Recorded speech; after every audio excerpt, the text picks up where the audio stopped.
মানুষকে অচেতন মূর্খ মনে করার কোনো কারণ নেই।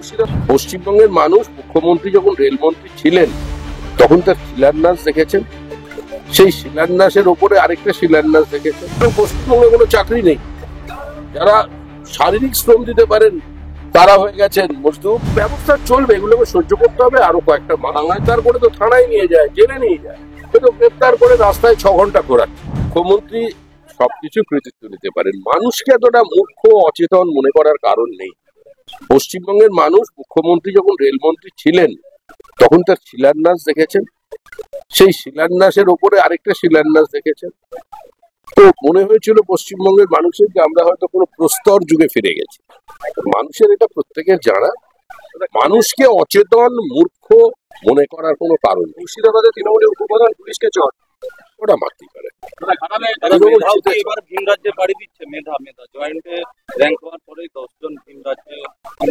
মেধা ভিন রাজ্যে আবার ছিল, এখানে ছিল কবে? এই মুহূর্তে বেঙ্গালুরু দ্বিতীয় কথ্য ভাষা হচ্ছে বাংলা। 14,60,000 তরুণ তরুণী সেখানে চাকরি করছে। তাও আমি 3 বছর আগের ডেটা আপনাকে বলছি, কারণ পশ্চিমবঙ্গে কোনো চাকরি নেই। যারা শারীরিক শ্রম দিতে পারেন তারা হয়ে গেছেন মজদুর, তারা পরিযায়ী শ্রমিক। আর যাদের মেধা আছে তারা পরিযায়ী ওই টেকনেরও, তারাও মজদুর। যদি লক্ষ্য হয় তাহলে বেছে বেছে বাংলাভাষীদের উপর আক্রমণ কেন?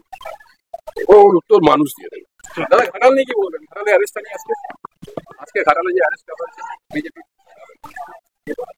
যে কোনো সুস্থ প্রতিবাদকে, গণ আন্দোলনকে একজন আদিবাসী সমাজের চিকিৎসককে খুন করার প্রতিবাদে আজকে সেখানকার আদিবাসী বৃন্দ এবং সেখানে বিজেপিরা আমরা বন্ধের ডাক দিয়েছি। গতকাল রাত্রি থেকে তুলে নেওয়া হল। আমি তার সঙ্গে দেখা করছি, এটা জানার পরে তাড়াতাড়ি তাকে বার করে ফেলা হলো মেদিনীপুর থেকে। এবার নিয়ে সেটাকে খড়গপুরে নিয়ে আসা হলো, আবার রাস্তায় নিয়ে গিয়ে দাঁড় করিয়ে রেখেছে। গ্রেপ্তার করে তো থানায় নিয়ে যায়, জেলে নিয়ে যায়, কিন্তু গ্রেপ্তার করে রাস্তায় 6 ঘন্টা ঘোরাচ্ছে। ব্যবস্থা চলবে, এগুলোকে সহ্য করতে হবে। আরো কয়েকটা বাঙালি। আরো ভালো ভালো খবর দেখতে সাবস্ক্রাইব করুন বাংলা হান্টের ইউটিউব চ্যানেল। বাংলা হান্টের আরো খবর দেখতে নজর রাখুন। বাংলা খবর মানেই বাংলা হান্ট।